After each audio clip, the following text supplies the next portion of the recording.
Hey guys, what's up? Cardfight here, and today I'm here with a Pacifica deck profile. This is the updated version of the Pacifica build. It does run Planet Idol Pacifica, so let's get right into the deck profile. So after the EB10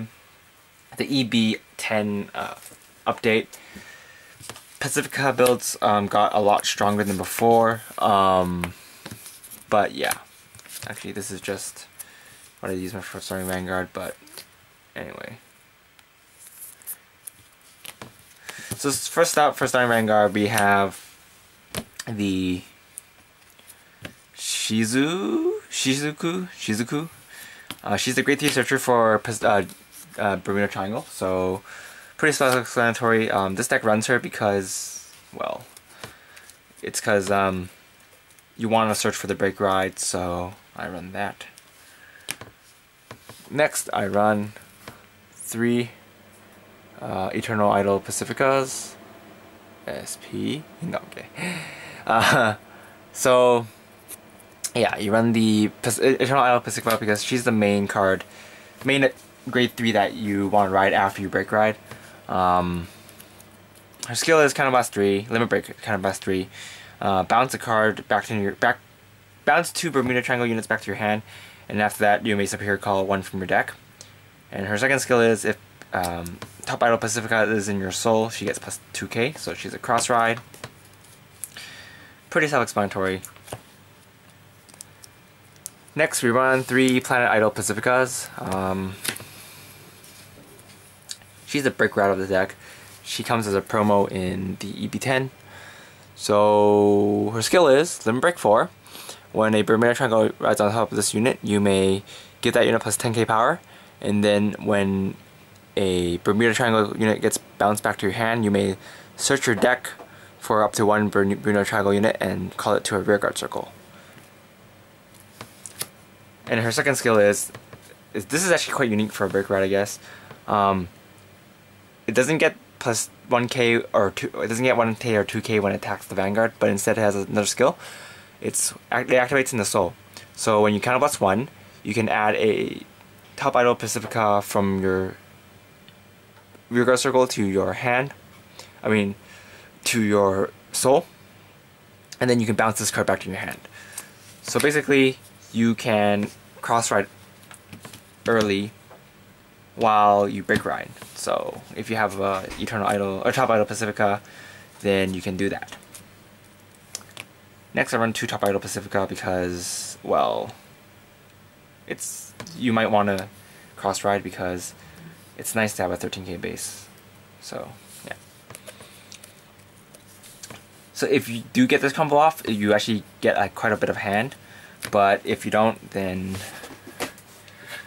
the deck is a little lacking on hand advantage, which is why we have to run things like, I think her Perla, Diva, Pearl Sister Perla.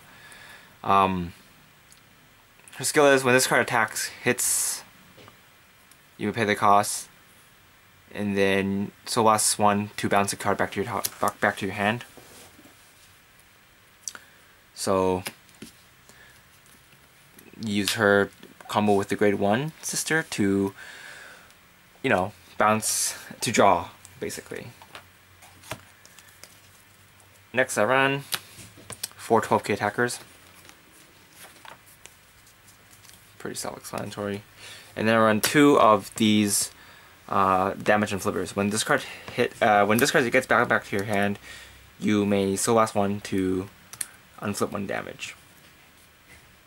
So yeah.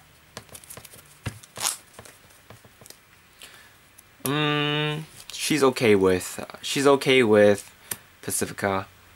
So yeah, basically if you have 5 open damage and you bounce her, you can use your limit break against next turn. So that's why I run her. Downside to her is that she's an 8k, but that's okay, I guess.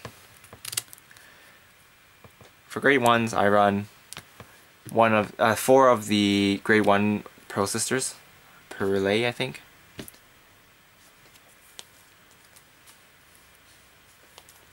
Basically her skill is when she's called, you can give a skill to Perla. and that skill is Vanguard or Rearguard Circle. When this card hits, you may soul charge one and then draw a card. So after that, you use her skill to bounce her back so you can reuse it next turn. Basically that's what you do. It's pretty decent for a card that came out in EB2. EB2, yeah. It's pretty decent for a card that came out in EB2. Next, I run 2 AK boosters. Mainly you run this with this, and if you cross ride, you run it, put it behind this so you can hit 21 column, and you can hit 16 with this. Next, I run this card.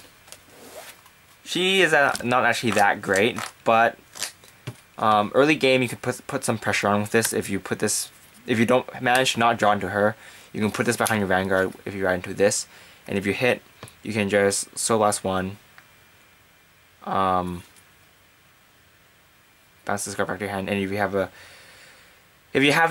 manage to have enough soul, I don't know how you would get it. Maybe if you took 2 damage and then you use the Grade 1 Searcher or Grade 3 Searcher, you will have 2 soul. Then you can activate this skill, because you do need 2 soul to use this ability. Since she is not a direct clone of Rio, you need a Soul Blast instead of Soul Charge. So yeah, but other than that, she's still pretty good pressure with this late game if you don't have this, or if you use this already but it didn't hit, then you can just use this.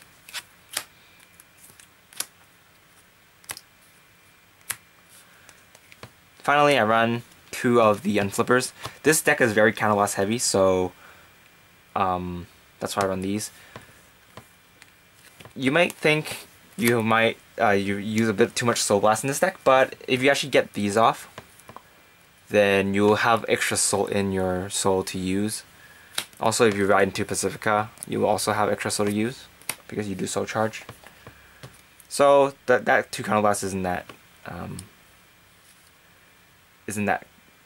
2 Soul Blast isn't that hard to manage. You just have to, use your Soul Blast efficiently. Take into account which effects you want to use more than the other, and which ones benefit you in the long run. So yeah, there's the double damage flippers. So yeah, these are pretty vanilla now. Like most clans have these. Not most. Battle Sister, Kagero, Gold Paladin. I think I'm missing something, but whatever. Yeah, basically, yeah, this is pretty good.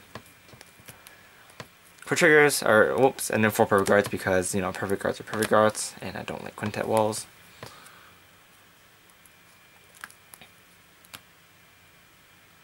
So for triggers, run 8 crit, 4 draw, 4 heal. It's pretty self-explanatory. This build is pretty fun to build. It's not you don't gain as much hand as some other Bermuda builds, but this deck is very fun because you can manage your field better than this deck. Yeah, you can manage your field better than most other Bermuda Channel decks, because a lot of times what happens is you Breakride, you have this combo on the field, for example. You attack with this, then you, for example, if you do have a booster, for example, like this, attack, limit break, bounce these back to your hand, search your deck, call this again, and this puts a huge pressure on your opponent, because if they let this hit, you're gonna draw. If you let this hit, you're gonna draw.